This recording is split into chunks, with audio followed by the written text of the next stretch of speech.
Come on, put those hands together. How many people know you gotta hold on till your change comes? How many people know you gotta hold on to that situation changes?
together.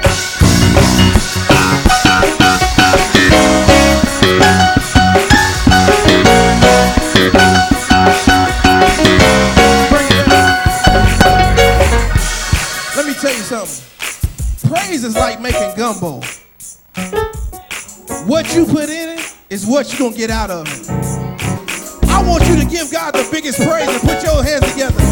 1, 2, 3, come on.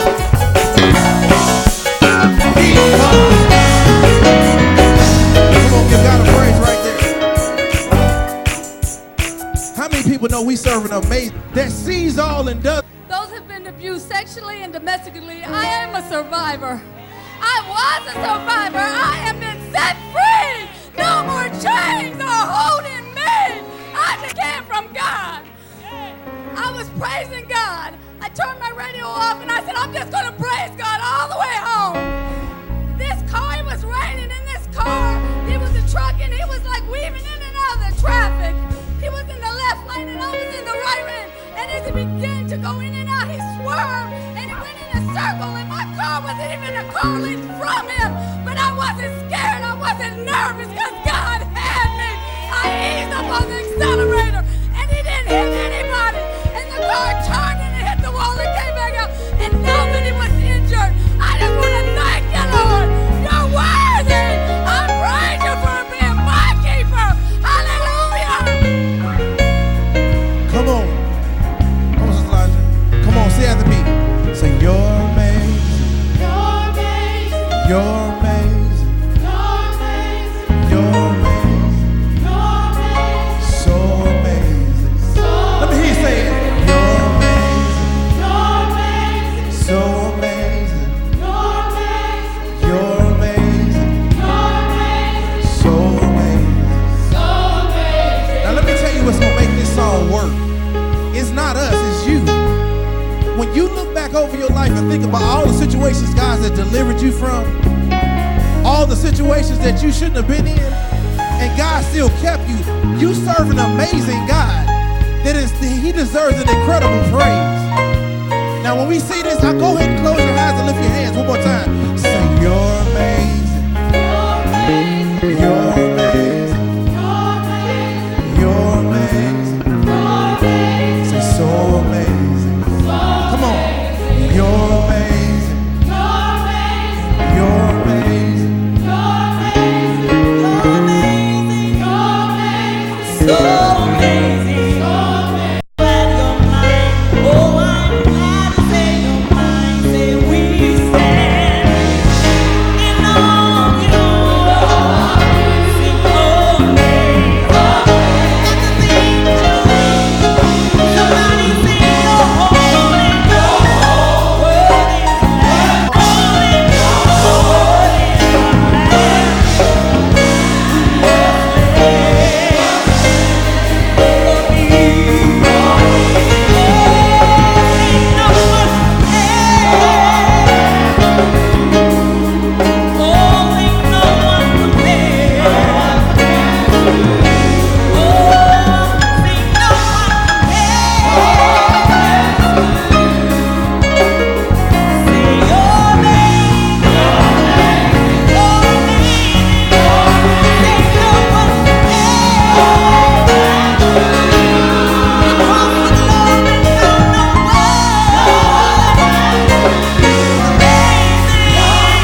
little worship this morning. Come on, open your mouth. He's been better to you than you've been to yourself. Come on. Come on. Don't stop. Come on. Come on. Don't stop. Come on. Come on. You are a second away from a breakthrough. Come on. You are a second away from a healing. Come on. You're a second away from a movement in your life. Come on. Open your mouth and give God a worship. Come on. Call his name this morning. Call his name this morning. Come on. Right there. Come on. Come on. 30 more seconds. 30 more seconds. Come on. Come on. He's worthy. He's worthy. Come on. He's worthy. Come on. I know we got to go, but come on. Open your mouth this morning. God, he's already here. All you got to do is invite him in. Come on. Come on. He's changing that thing around right now. He's moving them barriers out the way right now. He's healing bodies right now. He's changing bank accounts right now. He's healing your mind right now. He's moving your situation right now. Hey, shake it. Pause.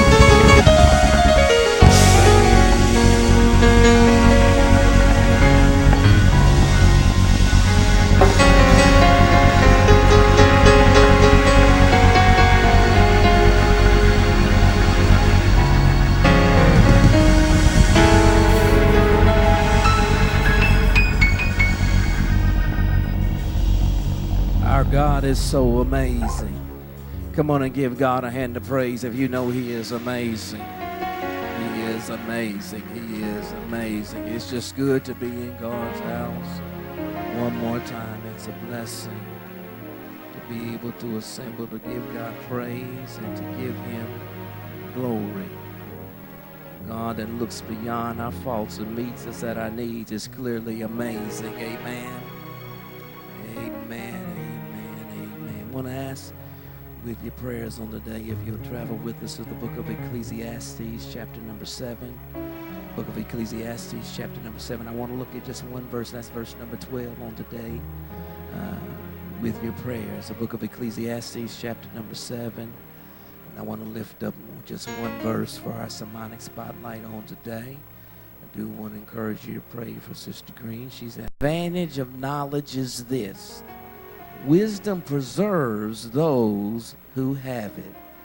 And for a few moments, I want to use for subject of theme on today, choices concerning your cash.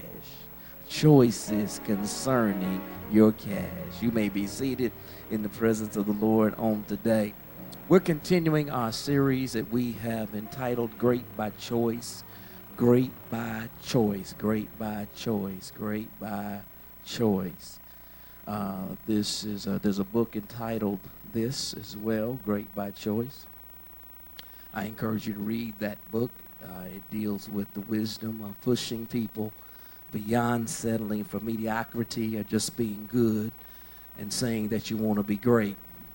In our graphic on today that we're using for this particular series, please make note that one of the great similar characteristic that all these people have, even though they operate in different areas, is that they had to make wise choices. They could have made choices that would have killed them, changed their life dramatically, but they made wise choices that allowed them to be some of the most successful people in the world at what they do. And much basically is a result of choices that other people made and that I was connected to. Could have been grandparents, could have been parents. Their choices impacted your life. And so if you weren't here, you probably need to get that CD. You can see Sister Vanessa there, because you've got to understand that choices make a difference. Just because you've grown doesn't mean that your choice doesn't impact somebody else. And we must understand that choices impact children, grandchildren, and anybody else that's connected to you. All right. Now, as we press forward in this particular series, I want to spend some time dealing in some areas that we need to be honest that if, in order for us to soar in 2016, to reach what God has for us, we must make wise choices. wise decisions, one of which is with our money. Amen. What you do with your cash is going to help determine where you're going. I'm just keeping it on 100 with you. The real deal is most of our problems or situations today is money related. A big check would fix a whole bunch of stuff that's on your prayer list. I got news for you. Getting a house is not a miracle. What you need is money. Getting a new car is not a miracle. You need more money. Hello, somebody. To make your car payment, you don't need a miracle. You need money. Let's talk real talk up in here. So the real deal is money drives so much stuff. Mayor Honkstead is with us. He knows to do every program that everybody would want in the community. What he needs is more money. Amen. Your prayers are nice, but what he really needs is more money. Hello, somebody. Amen. The clerk is with us, Miss Eldridge. She needs more money for her budget. Your prayers are nice. You could do a lot more if you had more money. Somebody say, I need more money. Yeah, be real. You need to be specific in your prayer life and understand that some places you just need prayer. Lord, I need more money. I don't need it. Miracles is when, your body's filled with cancer. That you need a miracle to do. You need a miracle to deal with a tumor. You don't need a miracle to deal with stuff. These things, that requires money. And even though it might get a little quiet, the real deal is money impacts our lives to a tremendous degree. And when you study statistically in terms of marriages and relationships, many of them, the breakdown is about money. A relationship can get sideways. A marriage can get sideways in a hurry over money. The Ultra HD 4K, get all that on there and just pop it up at home and see if the conversation don't change. Amen.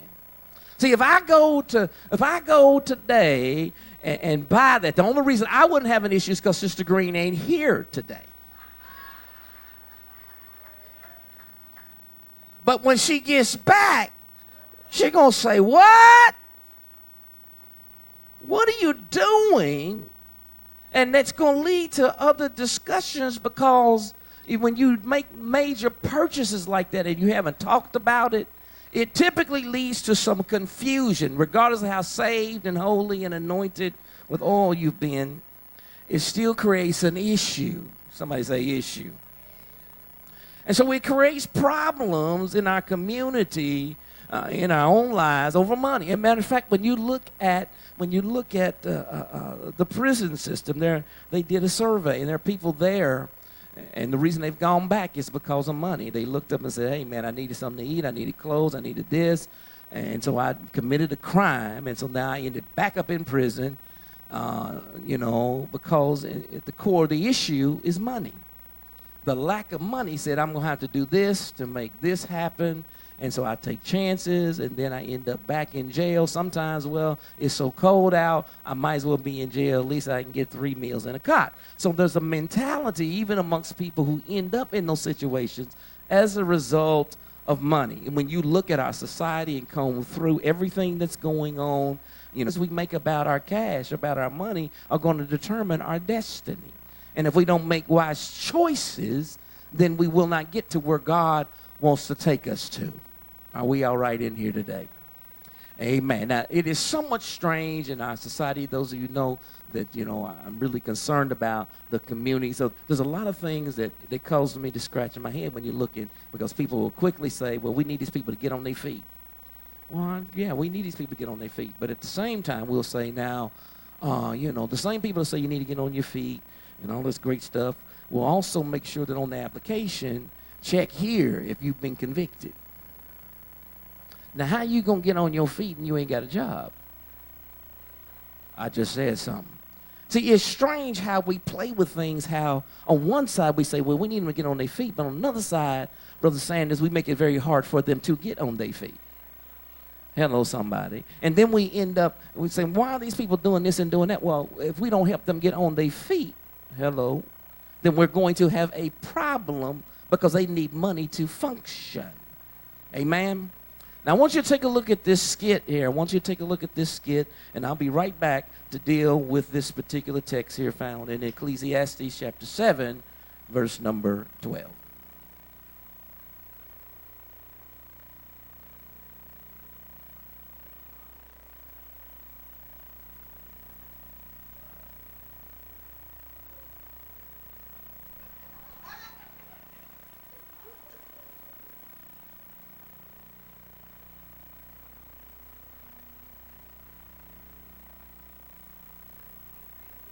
Hey, Candy, how you doing, baby? Good to see you. All right. I'm getting ready to watch the game. You know, North Carolina, Villanova about to tip off here in a few minutes, and North Carolina's going to win. All right, now. Yeah, North they are. Carolina. Going in C all the way. Okay. I think I'm gonna go out and go shopping. You gonna go shop? All right, Yeah. I tell you what, because Candy girl, you are my world. Yeah. Hey. You look so sweet, and baby, you are my treat. All right.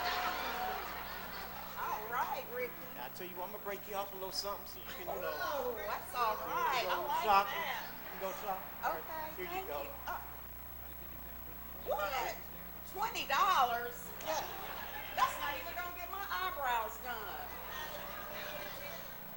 Look, that can get you some nice perfume. I get my perfume at Macy's. Now that flower bomb's about $200, so 20 is not gonna do it. All right, check this out. Go down East 38th Street. There's gonna be some dudes with some bow ties on. Okay. And just tell them you want, what is it, flower something? Flower bomb. They got it, and they gonna tell you it is the bomb. No. Okay. No. Okay. So just go. All right, honey. What? Come on, enjoy your shopping. I'll be here with you. Let me get ready for this. Let me see. Got my snacks. We had the hot hand from three in the first half. They're going to have to do something from the outside now. It's Page off balance. Puts it. Hey, bro. Did he do that? Hey, what's up, man? Yeah, man. You gotta come over to Ties the the game, game man. with I got this one 4.7 screen, man. seconds It to ain't go. gonna go to 4K, man. It is got to pay the cake.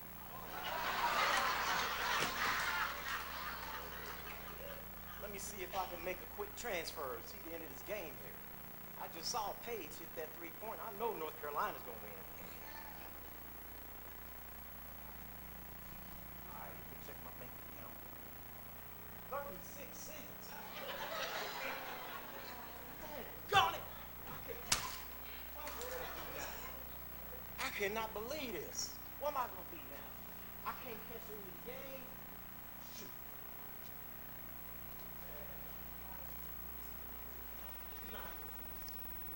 Hello? Hey, Shirley. Yes. What's up, Sister Dumas?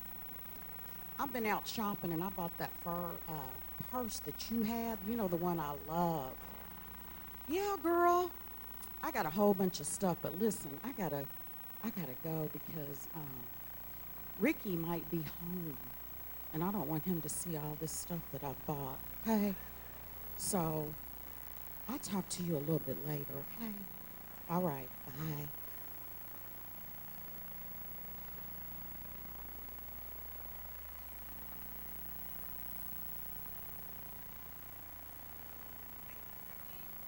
Hey, baby.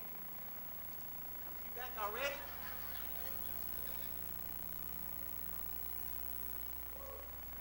So I decided I would just clean up, you know, like a good husband's gonna do. Okay. I'll just clean up the house while you was gone. Okay, I like that, but that's odd. It was like Carolina go, and now, Yeah, it was more. huh? We'll read about it tomorrow, hear about it on ESPN. Hmm. So, just clean up. Okay. All right, honey.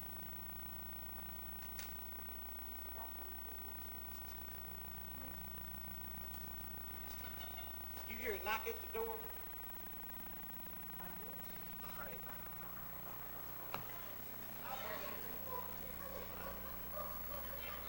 Why don't you go get that, please?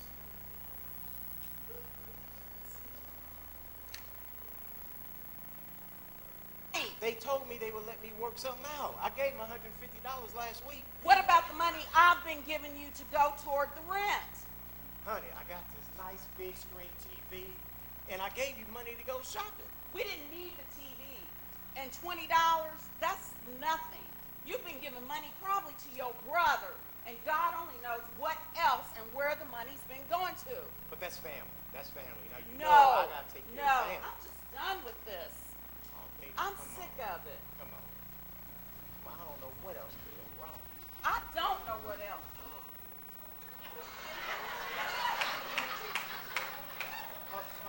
I thought you paid the electric bill. I thought you paid the electric bill.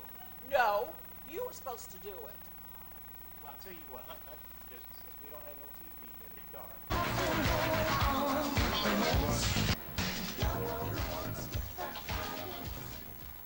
Is a shelter, as money is a shelter. But the advantage of knowledge is its wisdom preserves those who have it. The whole context of Solomon is a person of great wisdom himself.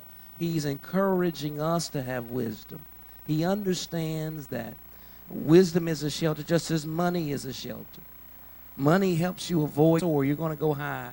You've got to have wisdom. And you got to have wisdom about your cash, about your money, about your finances. If you're foolish in that area, then you'll end up in a whole lot of problems.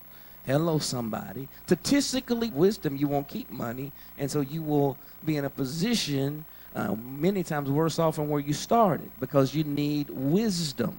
You got to get in a position where the Lord will bless you. Without wisdom, you make unwise choices, decisions. Think about wisdom in general. Wisdom is the thing that tells you when to say no. Hello, somebody. Wisdom keeps you from loving the wrong person. Hello, somebody. Wisdom keeps you from trusting the wrong stuff. Amen. Wisdom can, if you think about it and pull your church face down, you'll have to be honest. And I've been impacted by my culture, what I came up in. In this skit, Ricky has pork rinds for a snack. Amen. Pork rinds. Now, most of us did not grow up, parents walking around with a celery stick talking about, ooh, this is good. Maybe a few of y'all did. Most of us didn't. We didn't have parents walking around with a carrot stick for snacks. And oh man, this is the bomb right here. Go get some carrot sticks and let's chew on them and that's the bomb. No, our culture says we got to have other things for a snack. Y'all got quiet. Maybe I got the wrong crowd. Y'all's family was carrots, celery stick. Oh no, okay. Most of us, that's why we knew something about pork rinds and Fritos and cookies and popcorn and peanuts and some other things that we snacked on. It's not our culture. So if we were going to switch to this healthy snack, it has to be a conscious decision, a conscious choice. If we just go based on our culture, hello somebody, we're going to be connected to Frito-Lay. Y'all going to catch that on the way home. It impacts us, the things that we came up with and around. Brother Alex, they get to us, and so we have to be, if we're going to have something different, it comes out of a direct choice decision to say, I can't keep doing this, even though it's in my culture to do it. When you think about it, even in terms of like parenting styles, a lot of that is cultural. Personally, I did not come up. My parents, Sister Monisa, did not come up with time out. I never had time out.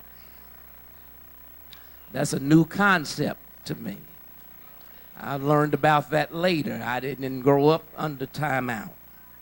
No, they'd knock you out. I'm more familiar with that one. So mom and dad never came to me and said, well, David, you're being bad. You need to go stand in the corner for 5 minutes because you're 5 years old, 1 minute for each year you are. and then you can come back and play again. They didn't do that with me. I don't know about y'all, but that didn't happen for me. It was not my culture. It was not what they did. They introduced belts and switches. Hello, somebody. Amen. Anybody ever know about getting jap smacked? That was my first exposure to remotes. Didn't even see it coming, Brother Scotty. Bam! Got hit. Must have been a remote button. How'd that happen?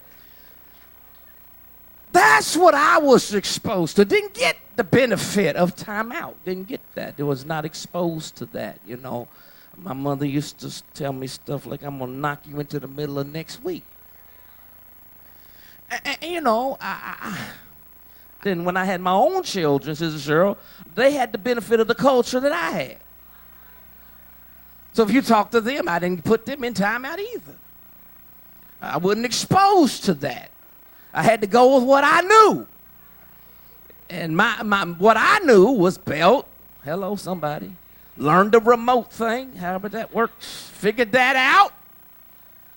And because it's cultural. And so if you decide to do something different, you have to choose to do that and learn about it and figure that out. Because otherwise, you're going to go with what has been passed down to you that is cultural. Does that make sense? Matter of fact, if you think about it from even a health perspective, you go to your doctor, you go to your primary physician or maybe a specialist because something has happened. Hello, somebody. So even though the people they're asking you about may even be dead, but they still want to know what did they have because they're trying to figure out what's going on with you, and they're seeing it because that's going to determine, it'll help you determine to make a wise choices. So do I need to change? See, my father didn't, get up at 5 o'clock and say, let me go run 5 miles before I go to work. That was not in his culture. As a result, it sure wasn't in mine. Boring.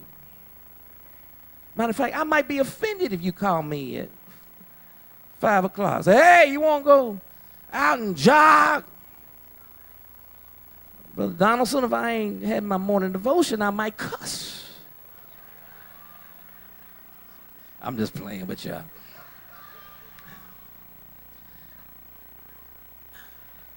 Because that's not my culture. Until you make a decision, saying, I got to get better at this and do this, so those things impact you. And so then now you know why certain people do certain things. You got to understand it. You got to understand where they came from. Well, why you do what you do. You know, even just keeping it honest, see, I'm thinking about some Popeye's chicken. Since Sister Green is gone, I sure ain't about to go cook nothing. That ain't about to happen today.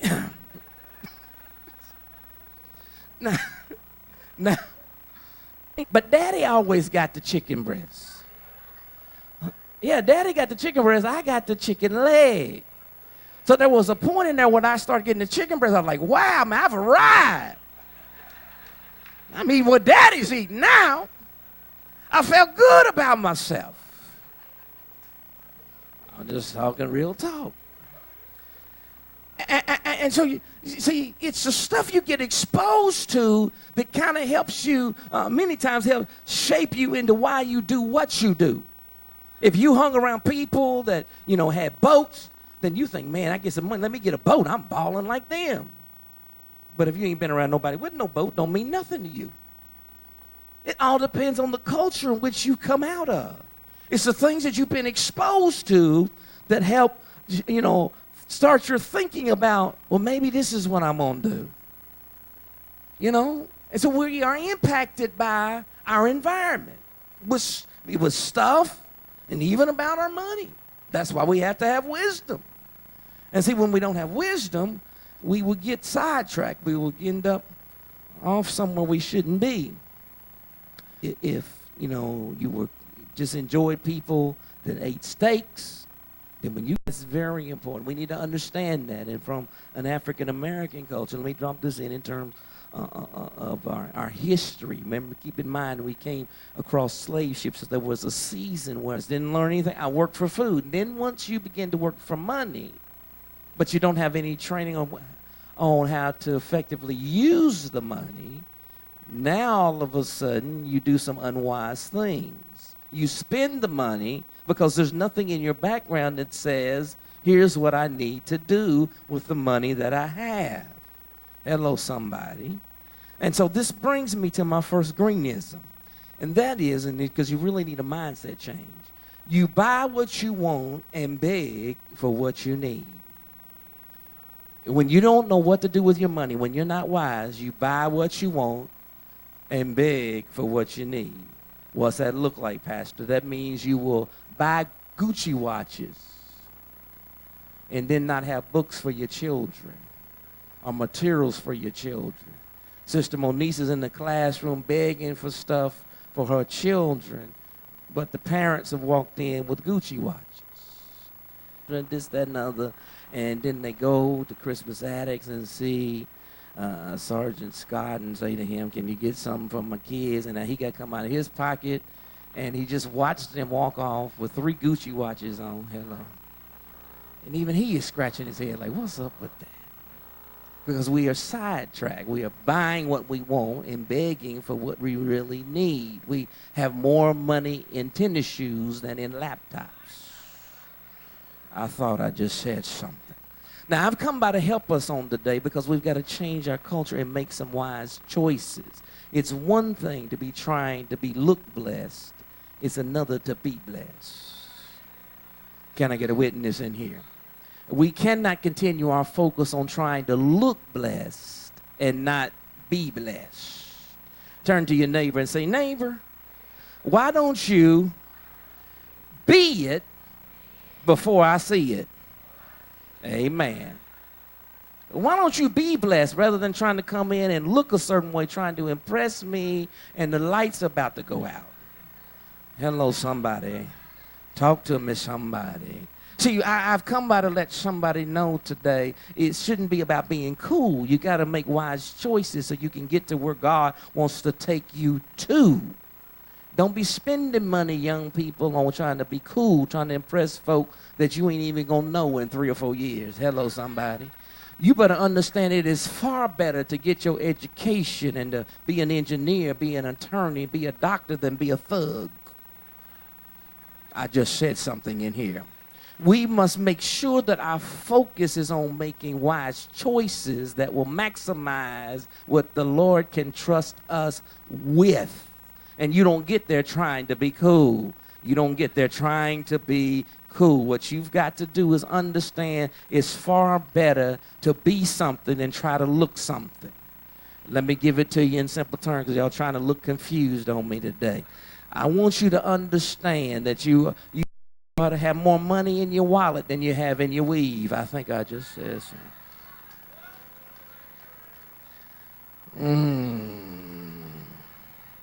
Turn to your neighbor and say, neighbor, I don't want him meddling today.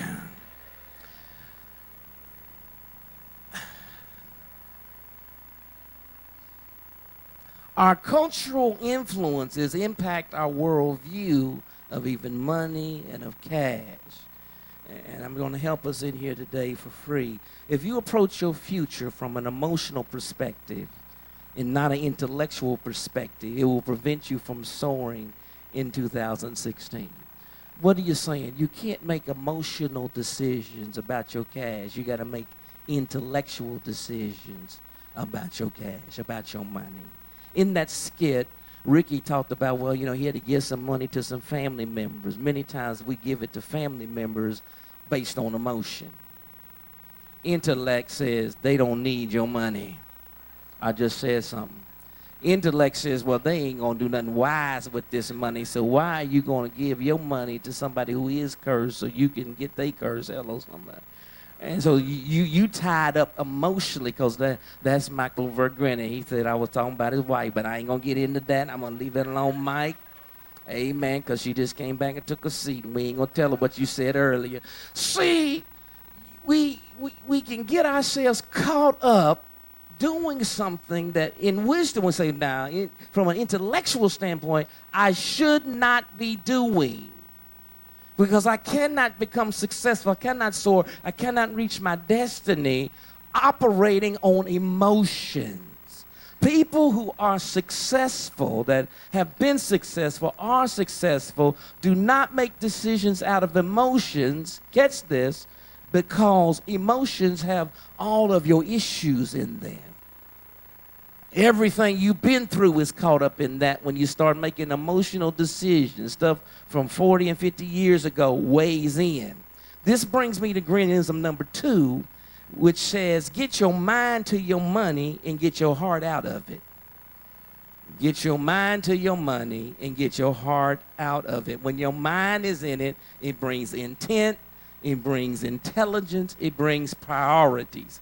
When you start to say, let 2016, say, I'm going to operate out of intelligence and not out of emotion, you're going to see your debt come down and your profit go up. That's the only way you're going to soar. You can't operate on emotion, because one day you'll just be looking at QVC and just be buying everything. You don't even cook and you're buying pots and pans. Really? Talking about somebody going to come over one day. Really?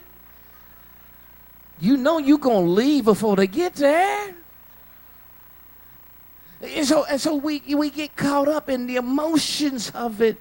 And well, it looks so nice, Pastor. It was colorful. And you know, I needed one that color. Really? And so you pick that over going back to school. I just said something. You did that versus investing in a business plan for the business that God has given to you. Are y'all with me in here? You've got to bring your mind, your intellect to your money. Turn to your neighbor and say, neighbor, that's some good stuff right there. Now let me prove it to you. Let me prove it to you and I'm done. In the gospel according to St. Luke, there's a story about the prodigal son. The prodigal son went to his father and said, give me my portion. He got his portion. He went and spent all. He spent all, the Bible says. And he was down in the hog pen of life. And it was in the hog pen of life that the Bible says, and then he came to himself. And Sister Monique said, what that means is he changed his mind. He came to himself. He changed his mind. Said, what am I doing here? Let me go back to my father's house. He changed his mind and said, let me go back to my father's house. Grab this. When he changed his mind, his money changed. I just said something powerful. When he changed his mind, his environment changed. When he changed his mind, his situation, his circumstances changed, because he changed his mind and said, I'm not going to stay here in the hog pen. I'm trying to help somebody today. Don't stay in the hog pen. You've got an opportunity on April the 10th to say, I'm going to change my mind so I can make this year my year. That 2016 is going to be my year, because I'm going to make some wise choices, some wise decisions, and change my mind. Somebody in here, you need to change your mind and say, oh yeah, I'm going to go back and finish school. I'm going to change my mind. The devil thought I wasn't going to go, but I'm getting ready to make plans and preparation to go back to school. Somebody in here needs to change your mind. Say, yep, I'm going to finish and get that degree. Somebody ought to change their mind and say, I'm going to start that business that the Lord has placed inside of me. Somebody ought to tell yourself and tell the devil, I'm changing my mind. I'm going to be walking around with my head up every day, and I'm going to be looking to the hills from which cometh my help. There's no way I'm going to die where I'm at. I'm about to soar in 2016, and I'm going to change my mind. Now, somebody here can be a witness today that you wouldn't even be where you are if you had not changed your mind.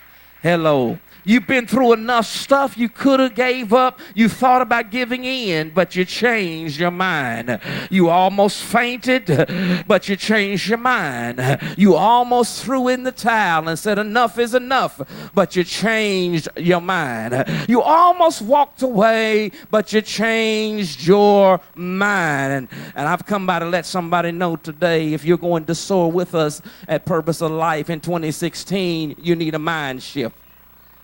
You need to say, God, I'm here and I'm changing my mind. Well, preacher, what's going to happen? What is the result of changing your mind? If you change your mind, then God can give you a strategy. Somebody shout strategy. See, if you change your mind and make yourself available to him and say, God, I want to line up with you and your will for my life. I understand you got plans to prosper me and not to harm me. But what you need is the provision to support the vision. Am I doing all right now? And see, now Joseph, if Joseph was here, I want to help somebody because you want to be able to identify with a situation. Joseph here from the Old Testament, he could be a witness and testimony that you can be down, but God will give you a strategy. Because Joseph ain't always on the mountaintop. If you read about him, he knows something about the pit. He knows something about the prison. But guess what? God blessed him in the pit. God blessed him in the prison. Every time he was down, God gave him a strategy. Hello. That's why he ended up in the palace. Y'all just missed that. I don't care where you are right now. If you can humble yourself before God and say, God, I just want to do your will. I just want you to give me a strategy. And that strategy is going to lead me to my destiny. Can I get a witness in here? I need to let somebody know you can't soar in 2016 not without a strategy. You need God to give you a strategy. You need the Lord to bless you with a strategy. Let God give it to you and say, God, I'm going to do just what you said. I'm trying to help somebody. Get rid of your thought and say, God, I want your will, your way. I need your strategy. I hear the Holy Ghost saying, somebody in the building today, what you need to do, if you believe in God and 2016 is your year, you ought to believe that God is about to give you a strategy. Anybody feel something in the atmosphere that the Lord is on his way to giving you a strategy? Now, if you believe that, do y'all hear me? That God is going to order your next move because your steps have been ordered by the Lord. Somebody shout strategy.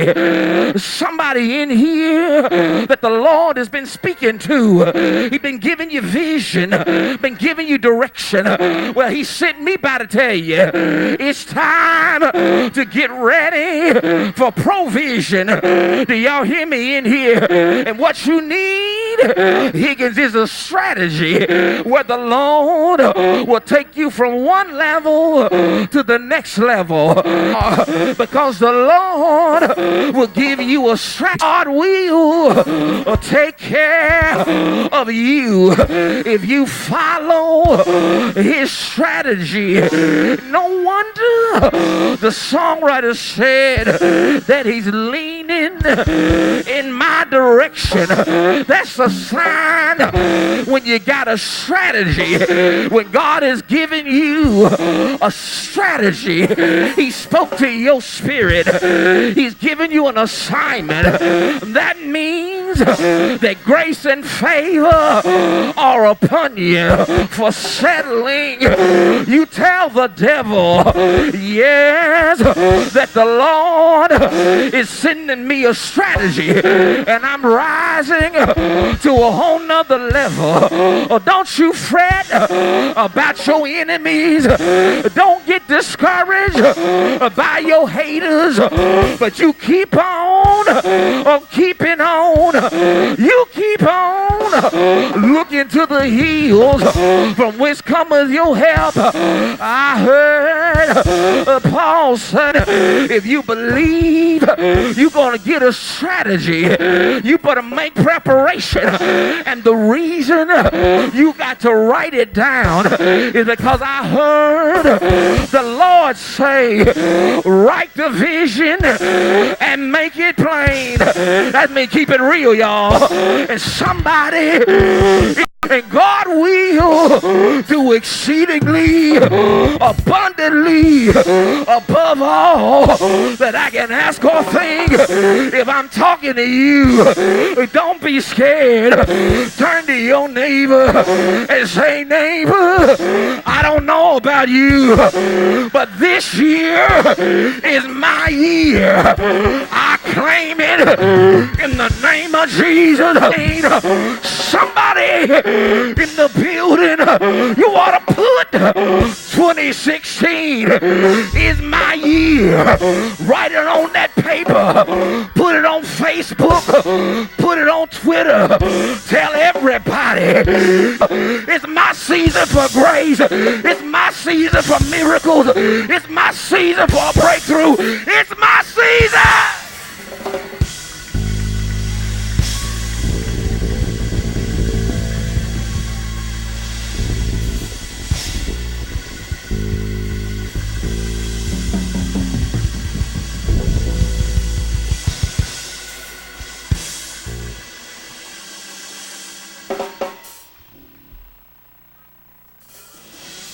It's my season.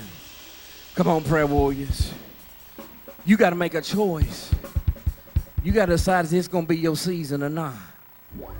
You got to make a choice. You got to decide. You got to write the vision and make it plain.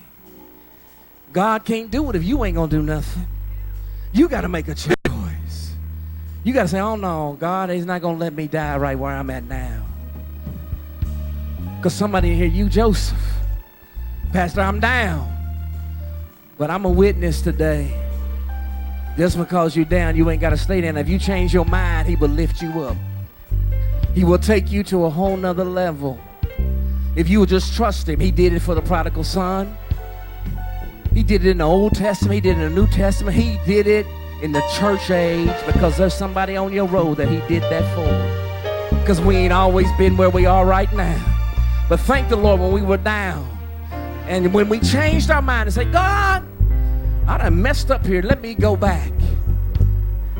And somebody here today, it's time for you to reconnect with God in your life. To come today and give your life to Christ. You don't have a church homecoming. You need prayer. You need to come to this altar and say, Pastor, I just need to be at this altar. Because I really need to start to make wise choices. And somebody, it's major because you know where your finances are. I need to get connected to God. And I need to be for real. You need to come. Well, you need to come. If God's speaking to your heart, I'm asking all that's able to please stand. As they sing, if God, would you come? Would you come? For grace, for favor, this is my season to reap what I have sown. Come on, this is my season. This is my season for grace, for favor. This is my season. Come on, this is my season for grace, for favor. This is my season to reap what I have sown. One more time, this is my season for grace, for favor. This is my season to reap what in my direction. I said he's leading. I have sown. Come on, this is my season for favor. This is my season to reap what I have sown. Come on, let's try it. I said he's leading in my direction. We gonna all lean to the left. I said he's leading in my direction. Whatever it is, put it on your shoulders. I said he's leading in my direction. Wherever you are, just lean to the left a little. In my direction. Come on, put it on his shoulders. I said he's leaning. Come on, this is my season. For grace. And favor. This is my season. To reap what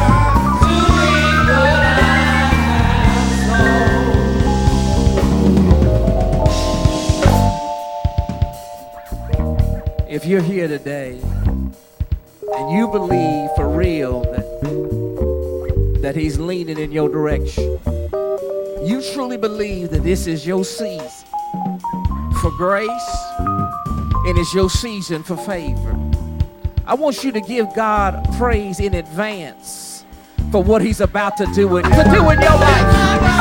Praise him for what he's about to do.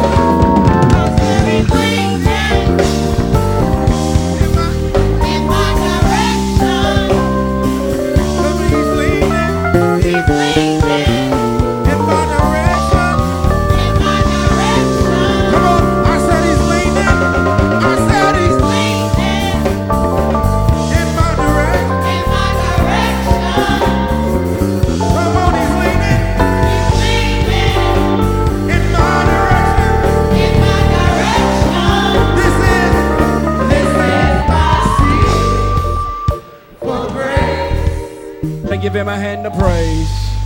I said, Pastor, why do we tithe? We tithe to demonstrate that we trust God, he can't give you more if he can't trust you what you got already. I just said something. It's choices that you make. To be blessed, you have to make a wise decision, a wise choice. Every job he gives you, every opportunity he gives you, that's God investing in you. Now, if he can't get a return on his investment, then he might cut the job out.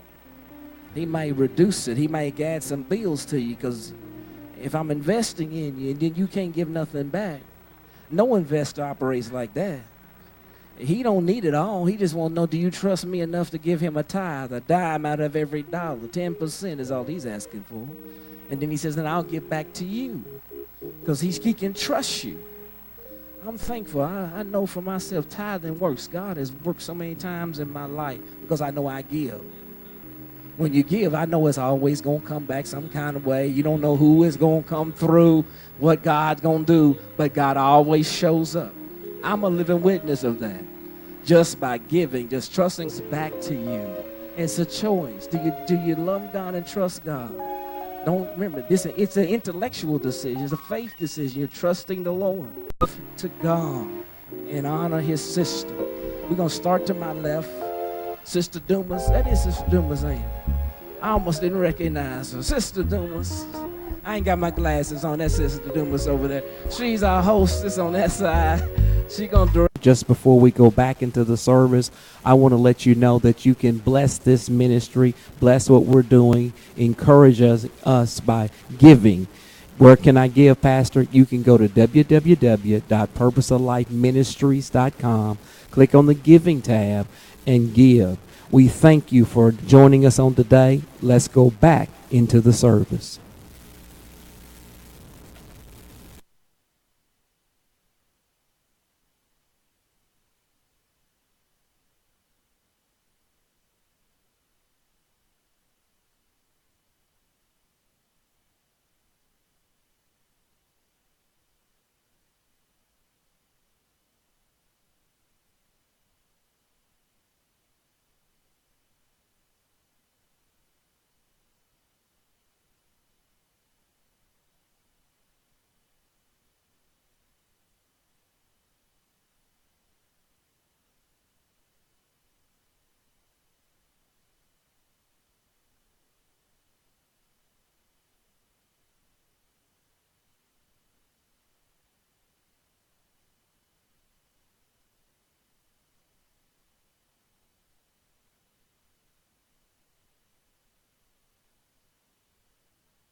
commitment that when he was running for office, he came by, that when he got elected, he was going to return. Amen. So he is a man of his word. He is back with us today. We want to ask him to come and give some remarks at this time. The mayor of Indianapolis, Joe Hogsett.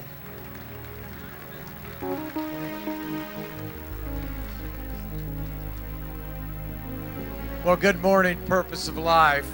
I am so glad to be back for a lot of different reasons, not only because my dear friend, our senior pastor, has been so good to me and had a powerful message today, but I'm gonna confess.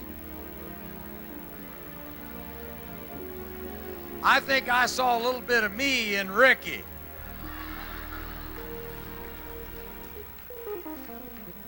Because I was sitting there scratching my head about, well, $20 is a lot of money for shopping.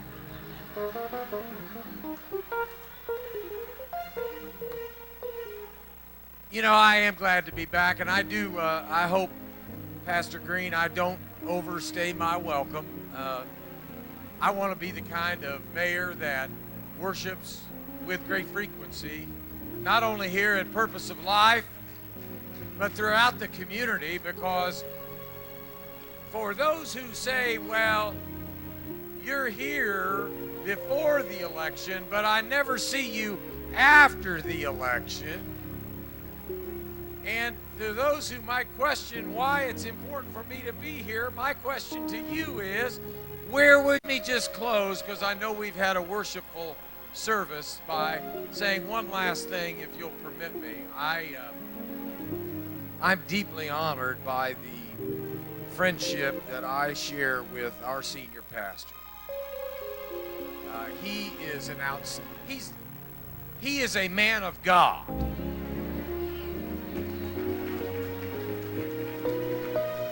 And he's a wonderful leader of this congregation, but as all of you also know, he is a pillar in this community. He is a leader bringing justice to our community through lowering the amount of violence that we experience and increasing the amount of opportunity there is. I know he's been talking about, I'm sure, the Safe Surrender program that he and Pastor Clay have been championing. That is making our community stronger. And it is making our neighborhoods and our streets safer. And we all know that we need that so desperately in this. So thank you for having me today. I enjoyed today's message. I learned from today's message. But of all those things for which I'm grateful, I'm most of it. Amen. If you did receive a visitor's packet, please return it at the back of the door with our with our ushers. Thank you. Also, we have our church anniversary of 170 years coming up. Amen, and praise God for that. On April 29th, we will be having family movie night, which is watching the movie War Room. Sorry, guys. And then on May 13th, we will have our Black and White Gala. If you need tickets for that, please see Sister Williams in the back, and she will be glad to assist you with that as well. The Indiana Minority Health Coalition is doing a diabetes teaching here next Sunday after service, so please govern yourselves accordingly to be aware, get awareness of being a diabetic or just pre-diabetic. Just get the information where you can take home to others. We call in all men that would like to be greeters on next Sunday. Please see either myself, Brother Curtis, or Reverend Eldridge at the end of service to be signed up for that. We need all men to give our ladies a break, so please be obedient to doing that. That will include our weekly announcements, but we do have Sister Lynn Howard coming right before you now with our Freedom Thought. Thank you.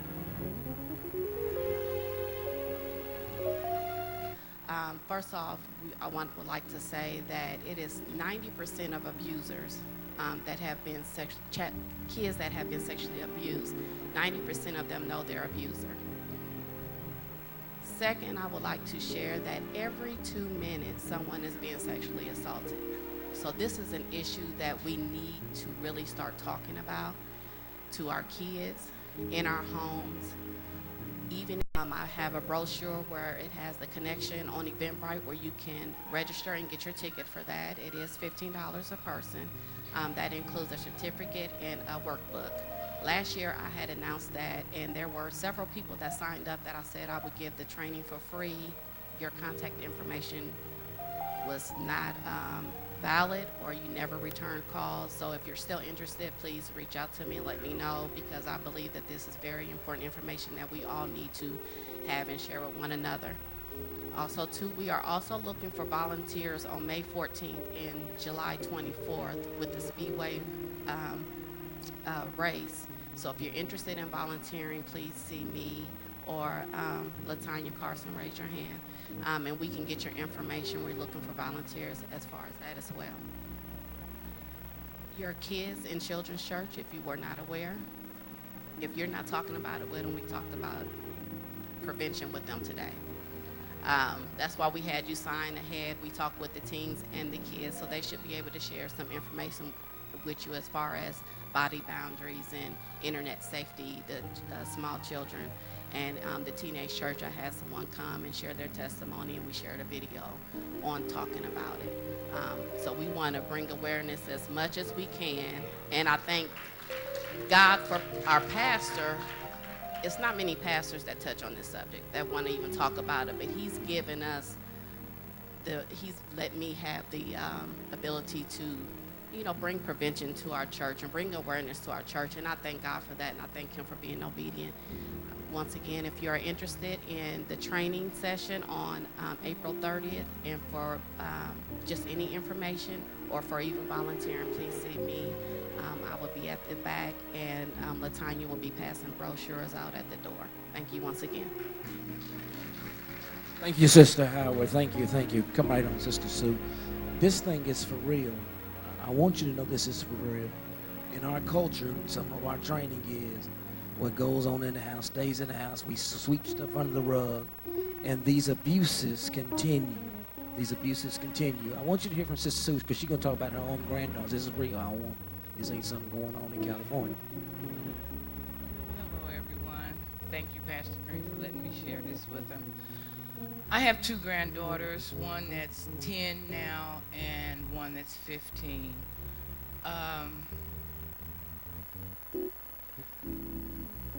My 10-year-old granddaughter was molested by her stepfather at the age of 4. He started at the age of 4. The 15-year-old, he started on her when she was 11. He told them that if you tell your mom, if you tell your granny, I'm gonna kill both of them. They held this inside of them for 6 years. And last year, when they went out to Six Flags, stepfather was trying to do it again. The 10-year-old, when they got home, called her uncle, told her uncle she had something to tell him. She told him everything that he had done, from porn to ejaculating on her. That was the 4-year-old. The 11-year-old was trying to penetrate front and back. And they had to get up on the stand and tell all this, exactly what happened. My granddaughters now, they're in therapy, they're doing fine. The 10-year-old has just been chosen to be in the Little Diva dance group. Kiara, she's 15. She is in Pike ROTC. She just came back from Washington, D.C. They're coming out of their box slowly but surely. But what got me was when my 10-year-old granddaughter asked my oldest daughter. she said, Auntie, she said, he won't hurt me anymore. He won't jump out of the closets anymore. He won't do anything to me anymore, Granny. Anymore, Auntie. Anymore. He won't hurt me anymore. So please, don't sweep it under the rug. If there's something, don't worry about it. God's got you. God's got you. We went through this for almost a whole year before we could get in court. And he had 9 counts of, well, he had 8 counts of child molestation and 1 of child confinement. They threw one of them out. I don't even know which one it was. But he was guilty on the other 8 charges. So he'll never see outside the gates again. Thank you. All right, thank you for sharing, Sister Sue, because I want you to understand this stuff is real, and we need to break the habit of sweeping stuff under the rug. We got that video real quick? All right, let's go. Thank you. This is more of our drama ministry people. Hold up, way oh, way oh, way oh, way oh. Wiggy, way oh, way oh, way oh. Hold up, way oh, way oh, way oh. Stand up in the motor, what's the dashboard? Stand up in the motor, what's the dashboard? Sizzle in the cut with the phone. I just bought a fade, what's the program? I just went shopping, what's the program? Oh, what that? Behind us, bro. Turn that down, bro. Hey, what you got it for? Man, I got a warrant out for my arrest, bro. Ain't no warrant? thing this way, man. What you got a warrant? I know how to rob somebody, man. I know they out here looking for me, bro. Why don't you get that taken care of? God, I can't. Messiah Baptist Church. Doing what? How they gonna take care of a warrant, bro? I ain't never heard of that, man. They gonna have judges and prosecutors there taking care of warrants for you. What they doing, man? They You gonna said have they judges, prosecutors. They gonna take care of your warrant for you. Man, that don't sound. I don't believe that, bro. Ain't no way. I'm telling you, bro. Man, you got the cops all looking at us. Be cool. I can't go to jail, man. Friday and Saturday, Thursday is from 9 to 8. Friday and Saturday, 9 to 5. If you know somebody, I know it's none of you. If you know somebody that has a misdemeanor warrant for Marion County, level 6 warrant for Marion County, then they can go there and have that warrant lifted. You're not going to jail. This is not a sting operation. Warrant will be lifted. It will be reset for the future. Some warrants will be thrown out depending on, has a child support warrant on them. She working with the clerk's office, Sister Eldridge, has arranged where you can come and they'll